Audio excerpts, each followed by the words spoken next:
Sudarlun, sudah lazim jika tiap jelang HUT RI akan bermunculan penjual bendera merah putih dan umbul-umbul di kawasan Kota Lok Sumawe.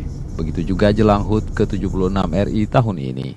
Sejak sepekan lalu, para pedagang bendera merah putih mulai bermunculan di Kota Lok Sumawe. Di tengah masa pandemi COVID-19, para pedagang bendera merasakan bagaimana susahnya mencari uang. Omset penjualan mereka pun menurun drastis. Seperti diceritakan Umen, 35 tahun, yang berjualan bendera merah putih dan umbul-umbul di pinggir jalan masuk Kota Lok Sumawe, tepatnya di dekat Jembatan Cunda Lok Sumawe, Rabu 4 Agustus 2021. Umen sudah berjualan bendera yang diproduksi Bandung, Jawa Barat sejak 10 tahun lalu. Namun diakuinya tahun ini omset penjualan menurun drastis. Dulu saat kondisi normal, omset perharinya bisa mencapai 3 juta rupiah. Tapi saat ini paling banyak per hari hanya mendapatkan Rp500.000. Bisa-bisa hanya cukup untuk makan. Namun karena hanya ini usahanya, maka dirinya tetap bertahan.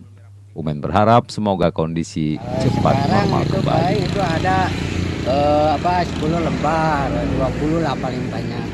Berarti sekitar berapa kalau dihitung dalam duit? 100.000 dua? Ada 500 lah. Per hari? Ya, per hari. Kalau dulu kondisi normal kita menjelang HUT kemerdekaan RI ini berapa? Ya, dulu itu 3 jutaan lah. 3 jutaan. Berarti menurun lumayan lah dengan kondisi pandemi ini, Pak ya? Iya. Ini bendera-bendera dan umbul merah putih ini produksi dari mana, Pak?